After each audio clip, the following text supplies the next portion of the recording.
With the trade market trending down for the Washington Wizards veterans, should they take a chance on John Collins' contract?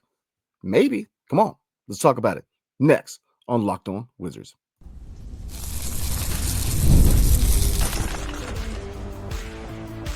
You are Locked On Wizards, your daily Washington Wizards podcast, part of the Locked On Podcast Network. Your team every day. What's up, everybody? It's your boy Brandon Scott again. Your favorite podcast now has a newsletter, introducing the Locked On Wizards Daily Newsletter, a one-stop shop for the ultimate team and league coverage delivered right to your inbox. Sign up for free now at LockedOnDaily.com. That's LockedOnDaily.com. And start your day with the all-new free Locked On Wizards newsletter. Tonight's episode is brought to you by FanDuel. From the first whistle to the final drive, FanDuel makes the NFL playoffs even more exciting. Right now, new customers can bet $5 and get $300 in bonus bets. Good Lord, if you win your first bet. Visit FanDuel.com to get started. All right, everybody, a lot to talk about tonight. John Collins for the Utah Jazz. You know, if you look at the fact that the trade market appears to be trending down for the Wizards veterans, should they take on John Collins' contract? And would that be the best way for the Wizards to get a first-round pick in return at this year's trade deadline? I think so. Yeah, absolutely. So we're going to take a look at a few reports real quick because indeed, if you look at the three veterans who are definitely on the trade block, and Kyle Kuzma, Jonas Valanciunas, and Malcolm Brogdon, their value is trending down to a certain degree. And realistically, can you expect a first-round pick in return for any three of these guys? Kyle Kuzma is the best bet, but that's not really a sure thing anymore either. So let's look at a few reports, and then we're going to kind of look at John Collins and his contract situation and how we can not only acquire him and take on a contract that is not long-term, but we could also get a first-round pick in the 2025 NBA draft. So this is the first report. This is from Bleacher Report. So it says the Athletics' Josh Robbins and David Aldridge. Shout out to both Josh Robbins and David Aldridge, man, a couple of gentlemen that I've had the pleasure of working around at Cap One. So both of them, goats in the game, man, when it comes to journalism. So again, Josh Robbins and David Aldridge reported that the Wizards might be able to only get 2 second-round picks in return for Valanciunas. They reported that Washington will consider a trade for the right offer, but reflected how finding a trade that serves the team's long-term goals will be challenging when it comes to Jonas Valanciunas. Valanciunas is logging a career low 19.8 minutes per night, but he's performing up to his usual standards so far this season. Through 38 appearances, he's averaging 11.6 points on 55% shooting, along with 8 rebounds a game and almost 1 block a game. So, real quick, looking at Jonas Valanciunas, he's produced. He's played well. He's come in. He's done his job. He's provided not only mentorship and leadership, helping players like Alex Sarr and Marvin Bagley III, but he's a guy who produces. He can start if need be, come off the second unit. Rebounding has gotten better, not quite where we needed to be, but it has gotten better. Interior defense, while he's not a guy who's a lockdown rim protector, he's a guy who, through toughness, through playing with a chip on the shoulder, has made scoring in the paint hard for opposing centers. With his size, with his muscle, with his temperament, he's a guy who is very hard-nosed. And, like I said, from his leadership and mentorship standpoint, I believe he has done well with Alex Sarr and other, young centers, Marvin Bagley III, Tristan Vucevic. From a production standpoint, he's been productive. He's been very, very productive. He's played well, and he's been tough. We need that toughness in the paint. And while this team has a lot of holes, a lot of issues, a lot of problems, rebounding has gotten better. Again, it's not where we wanted to be, but it has gotten better with Jonas Valanciunas. So looking at, we're going to look at, what are the best fits for him real quick. Now, looking at Jonas Valanciunas real quick, he's made it known that he likes it here in D.C. So could you see a scenario where we could hold on to him past the deadline? Absolutely. If they don't meet the asking price, because, look, we need picks. The model is Oklahoma City. That is the model for this team. Will Dawkins, that is his former employer, and that is what the expectations are, that you're going to accumulate all the picks you can. So we're going to take a look at real quick the best case scenario as far as what teams are really looking at Jonas Valanciunas. So when it comes to Jonas Valanciunas, the top 3 destinations, and this is a shout out to Wizards Intel on Instagram. He came up with the best destinations, not only for Jonas Valanciunas, but Malcolm Brogdon and Kyle Kuzma. So shout out on Instagram. He's one of my go-tos, man, as far as intel when it comes to Wizards, man. So like I said, I get a lot of intel at times from the team, but then the other avenues such as Wizards Intel do a great job with keeping people in touch. So he's saying that then the Denver Nuggets, the New York Knicks, and the Lakers. Now, I kind of covered the Knicks and Lakers as a couple of the more realistic destinations for Jonas Valanciunas. And the Denver Nuggets, there was a report, and we did a video on how they actually had a conversation not only about Jonas Valanciunas, but Jordan Poole. So to me, I agree 100%.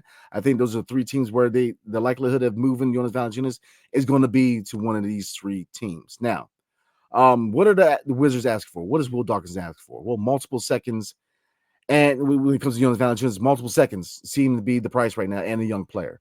So, like I said, when you look at the Lakers, like I said, going towards the deadline, we're going to get into a lot of trade talk and trades, mock trades, not only for Jonas Valanciunas, but for Kyle Kuzma and Malcolm Brogdon.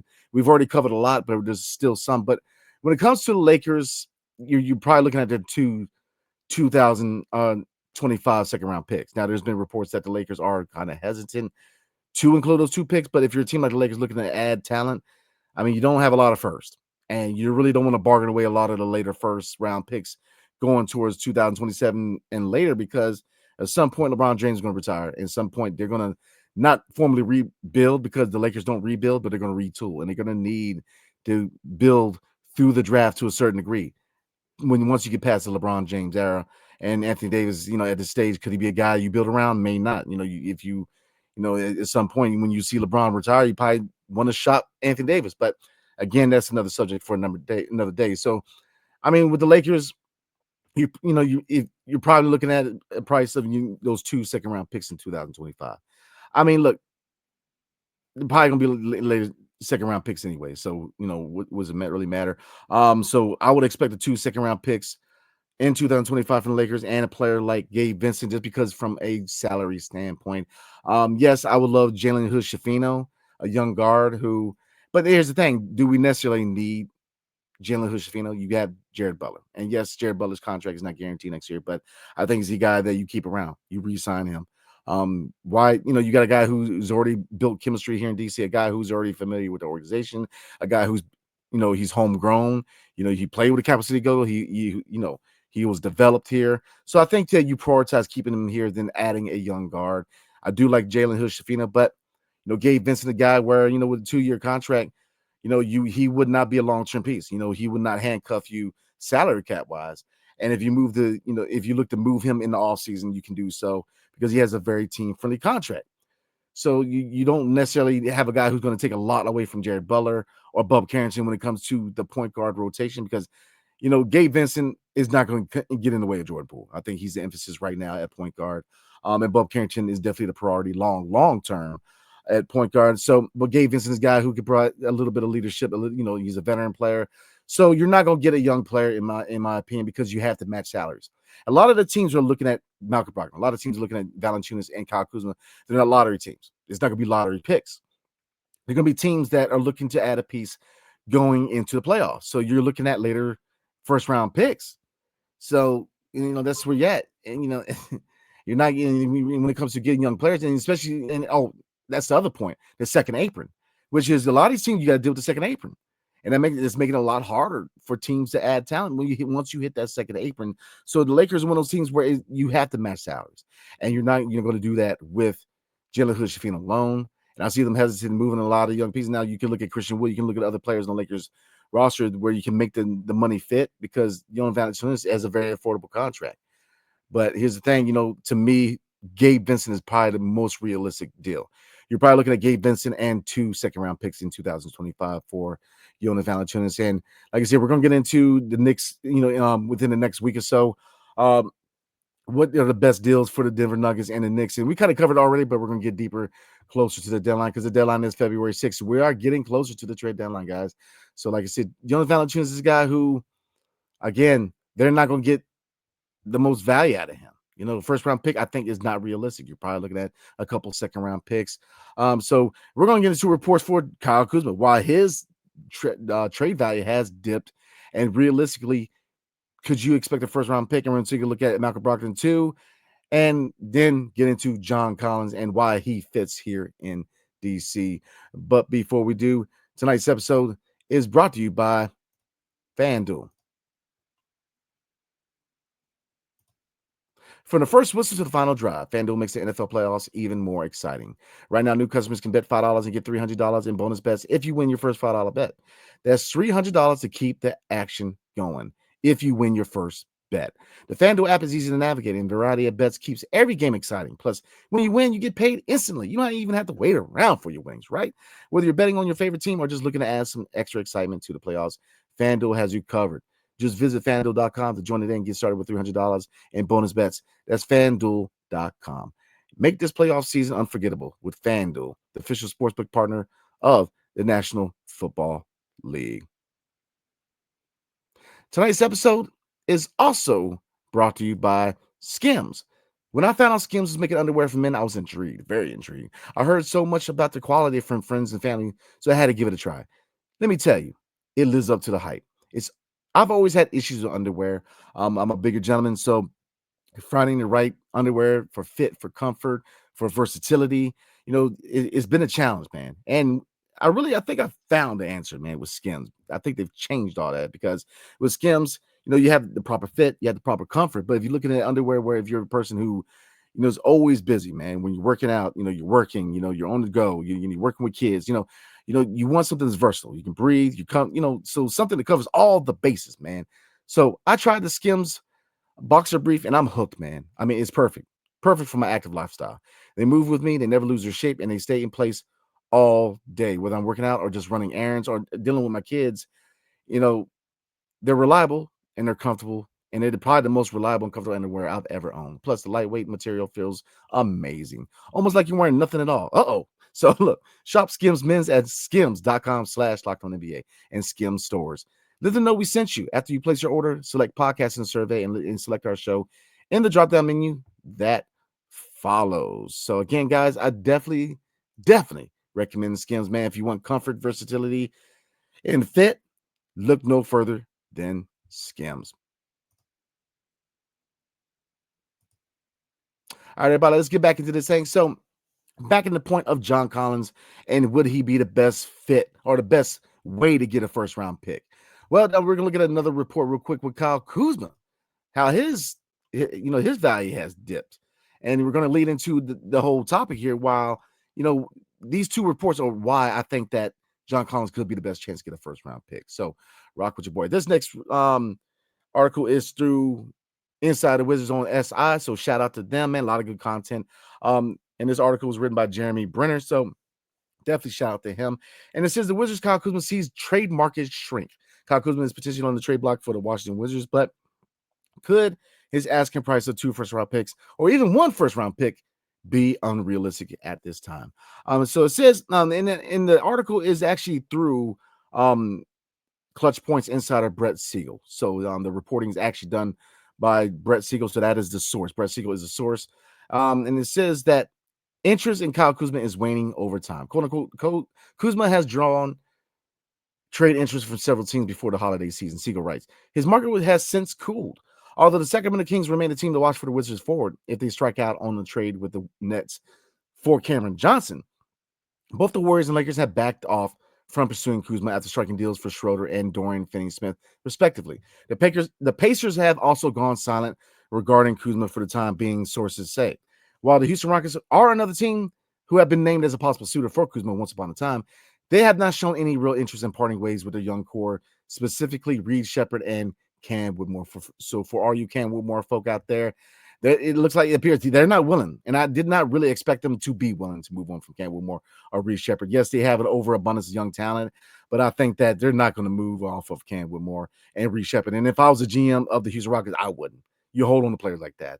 You're probably looking at Van Fleet as being one of those guys, and possibly Jabari Smith Jr. being pieces who could be dealt at the deadline. And like I said, I'm going to get into Jabari Smith Jr. as a possible trade candidate for the Wizards because I think that he's a nice young intriguing prospect who you can fit at power forward alongside Alex Sarr and Bilal Coulibaly, and he's a defensive-minded guy who can score, and he's got potential going through the roof. So I think he could be realistic if we want to be, really, really want to get the most out of our trade deadline and be aggressive.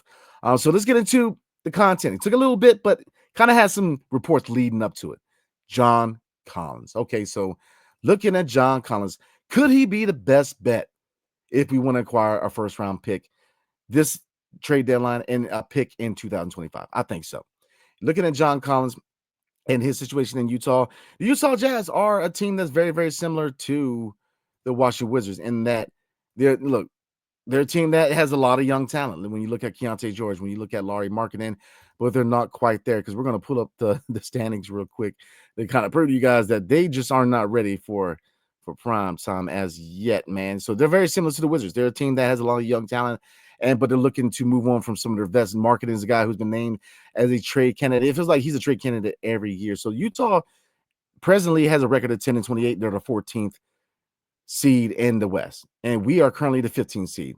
So they're 15th seed as New Orleans at 9-32. So they're in the same boat. They're a team that is a lottery team, a team that is hopeful to have a top 5 pick in the upcoming draft in 2025, which is a heavy draft. A lot of talent, oozing with potential. The 2025 draft definitely headlined by Cooper Flagg, Dylan Harper, Ace Bailey, amongst other players. This is a draft where if you want to add some high impact players for your franchise, especially for a team like the Wizards, the Pelicans, or the Jazz, this is the draft you want to capitalize in.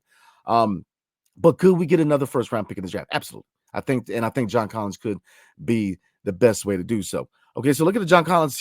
This year he's making $26.5 million, but he has a player option for next year. He's only 28. So if we acquire John Collins, he could not enact that player option and try to get a long-term contract elsewhere. But look, $26.5 million, he probably enacts that player option.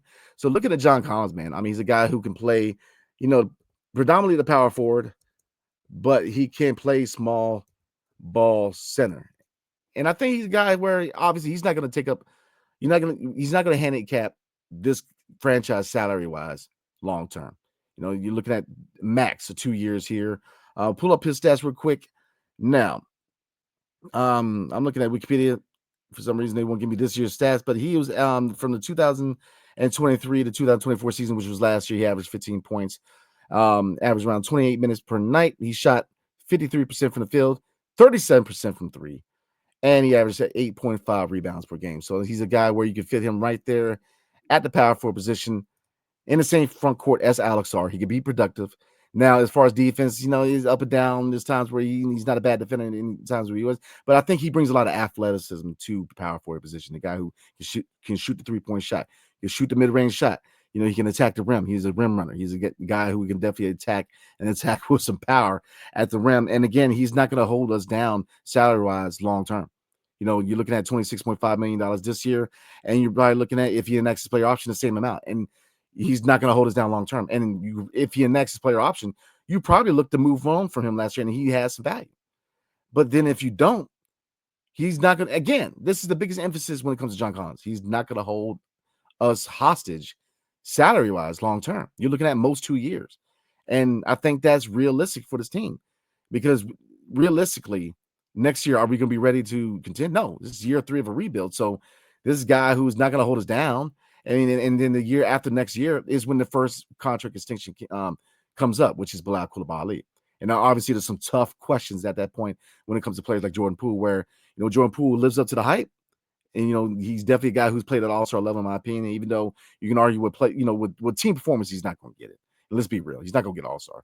I think he's definitely played at all-star level, but because the team is 6-32, team performance, for some reason, is a part of whether players an all-star or not. So, but then the hard questions do come up.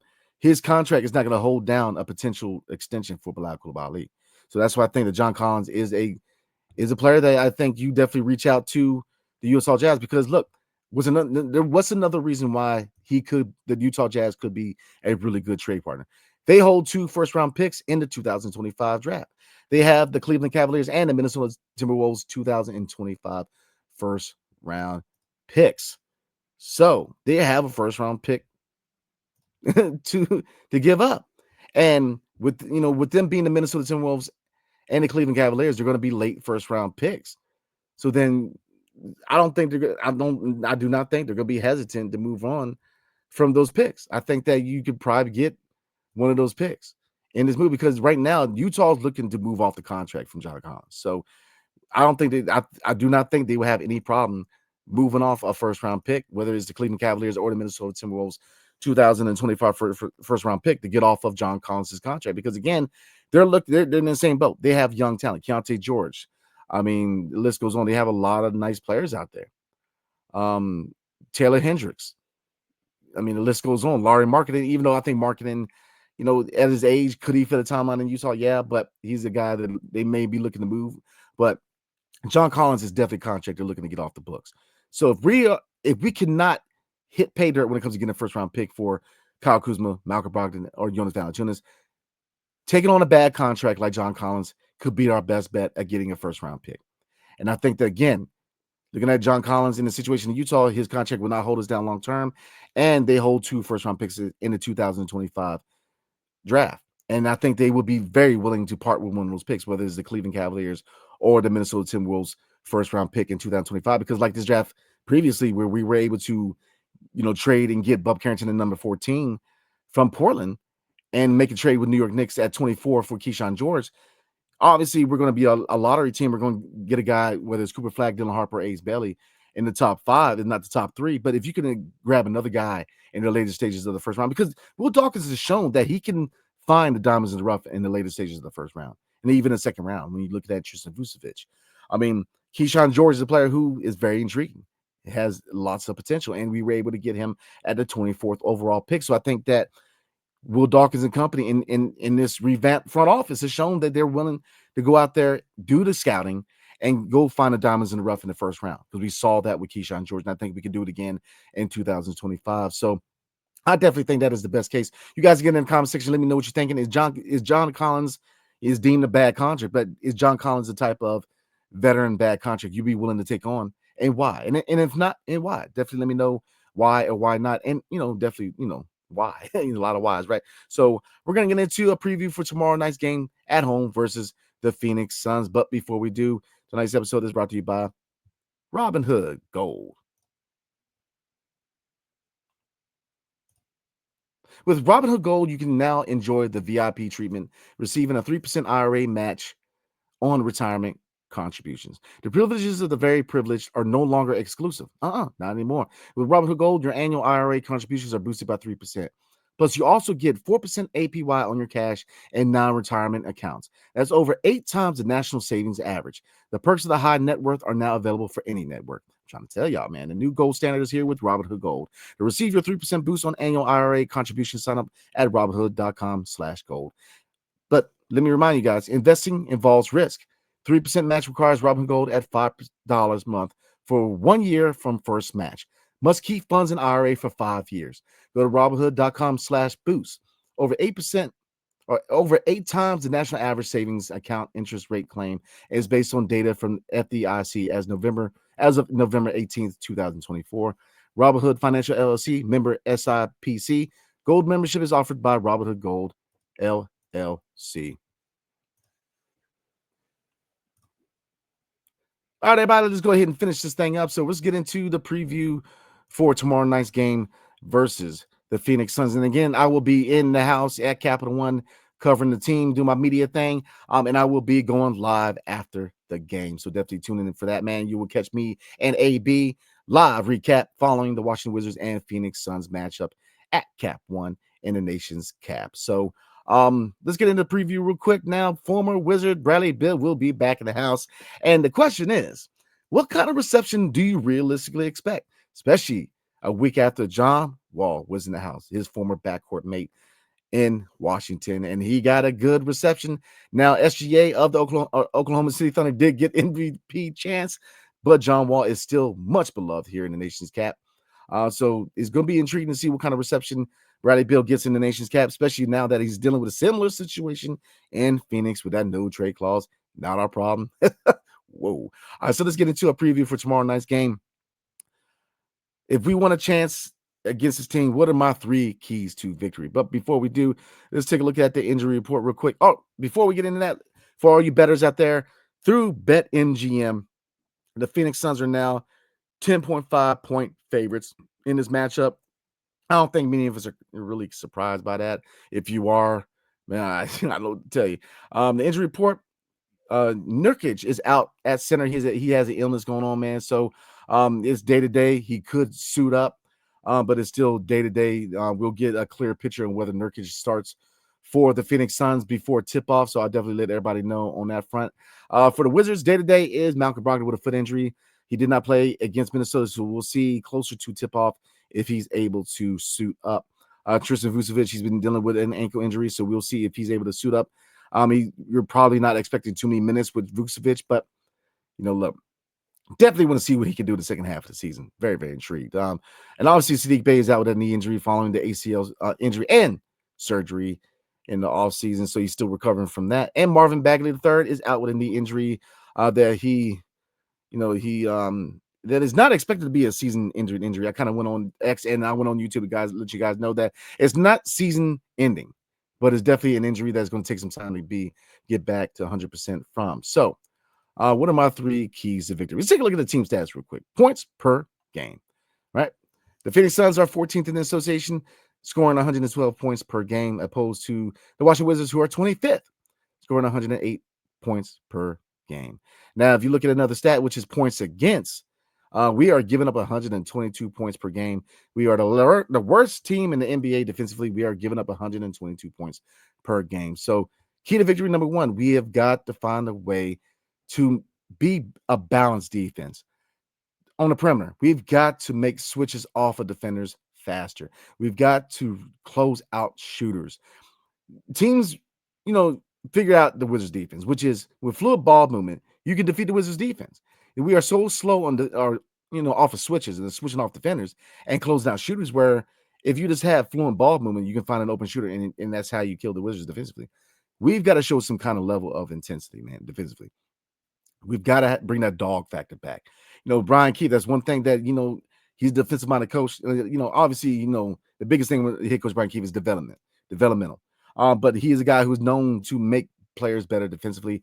And this defense has been pretty bad. It has. And overall, this team is bad on the perimeter, is bad in the paint, bad in transition. And while paint defense has gotten better with Alex R and Jonas Valanciunas and other players, transition, we get killed. We're slow getting down in transition. Teams catch us sleeping.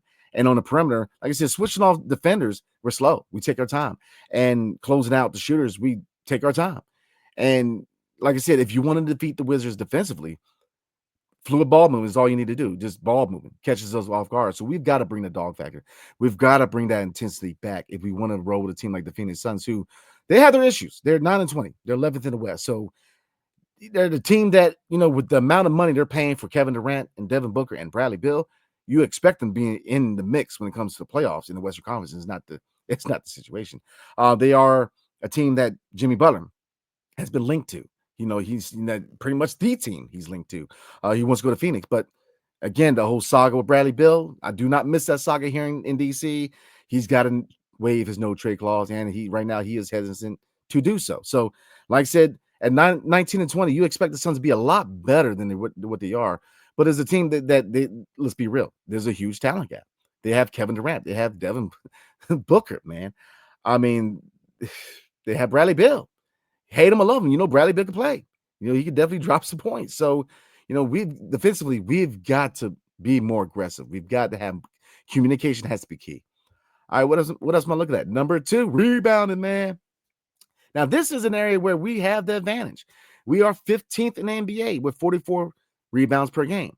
The Phoenix Suns are hurting a little bit. They're 25th, where they're averaging around 42.2 rebounds per game. So we've got to win the battle of the paint. Alex R, Tristan, I'm about to say Tristan Vucevic. And I mean, if he plays, yeah, but Rashawn Holmes and you're looking at Jonas Valanciunas. Those 3 gentlemen have shown that they can get in there and get nasty in the paint. Rashawn Holmes is a dog, man. Jonas Valanciunas, he plays with a chip on his shoulder. Alex R has gotten better. He was a guy where coming out of the draft, you didn't expect year one what to expect from him rebounding. Rebounding wise, he's done well. His rebound numbers continuing to impress. So definitely looking for Alex R, Jonas Valanciunas, and Rashawn Holmes to get in there and get those boards, man, to win the battle of the rebounds, win the battle of the paint. Now there's other players you look at who get in there and get those rebounds. Justin Champagnie, Jared Butler, a couple guys who get in there and get those rebounds, man, amongst other people. Bilal has done well getting in rebounds. So like I said, as a team, we have to win the battle of the rebounds if we want to have a chance against the Phoenix Suns, because, Nurkic is a guy who I think it's a good matchup for Sar. And the same thing with Jonas Valanciunas. I think we can eat against Nurkic. I mean, Nurkic is a good center, but he's not a guy who's really known to be a rim protector. He's more of an offensive-minded center, and I think you have to capitalize on that. I think if we win this game, it has to be won in the paint. Now, it's not to say don't go out there and shoot high percentage shots and really take advantage, because this is not a good defensive team here in Phoenix. Yeah, they're 18th in the NBA when it comes to points, but don't forget, Bradley Beal has a lot to be, he's not known as a lockdown guy. Kevin Durant and D Book are not defensive players. You have three offensive minded guys where they're going to, we can't outshoot these guys. We're not going to outscore the Phoenix Suns. So it has to be one in the paint. It has to be one on the defensive side.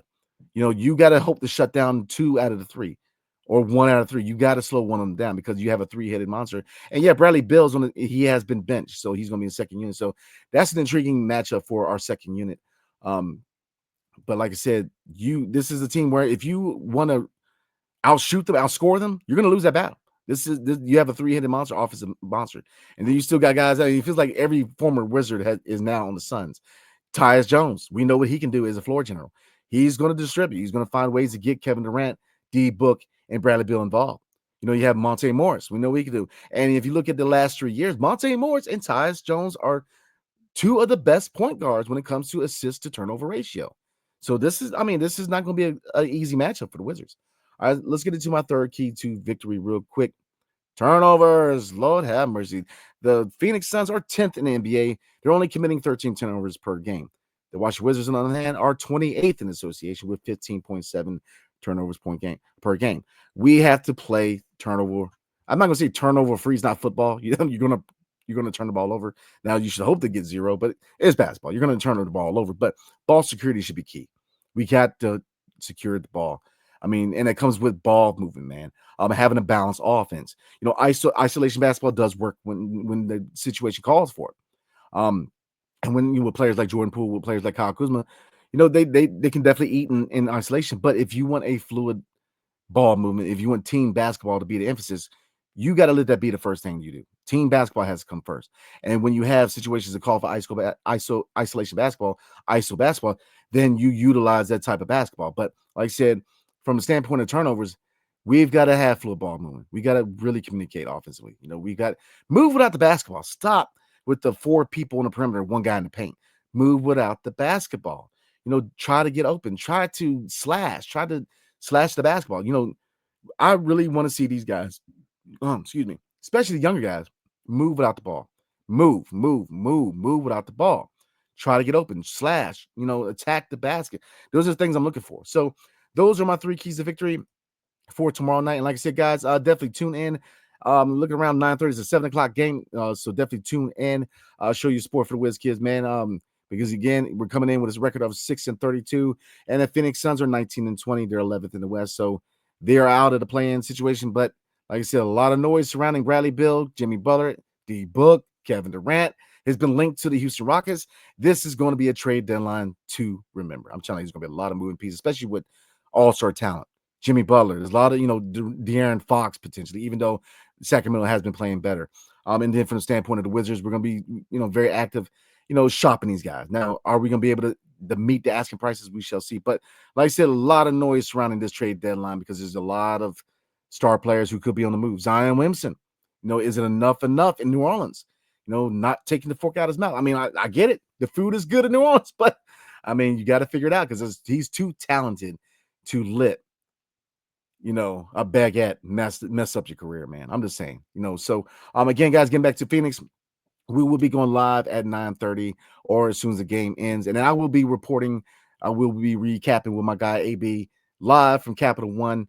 So I will be covering the team tomorrow, man. So as you guys know, man, I won't be at the press conference post game because if I go live, it kind of cancels out the press conference. So that's why when I go down and cover the team, when I don't do a recap, usually I'm active at the post game press conference. So, I will be going live for this game, so I won't be able to get in there and ask those questions. But like I said, I will be in the building, man. So hopefully I'll be able to break bread with some gentlemen such as General Manager Will Dawkins, like, what I'm saying? So like I said, definitely excited to get down here and cover the team, man. So again, guys, definitely tune in and show your support for our Wiz Kids. So all right, everybody, we covered a lot tonight. What can we realistically expect in any potential deal for Jonas Valanciunas, Malcolm Brogdon, and Kyle Kuzma. And because their trade values have, to a certain degree, taken a dip, especially when it comes in terms of Kyle Kuzma in his situation. His production and injury history has taken a hit on his value. So could we still get a first round pick? And John Collins, like I said, John Collins, I think, is the best case scenario for us to get a first round pick because, look, Utah has one to spare, and his contract will not bog us down long term. So, all right, everybody, everybody have a blessed night. I will see everybody tomorrow night. Hail to the Wizards and peace.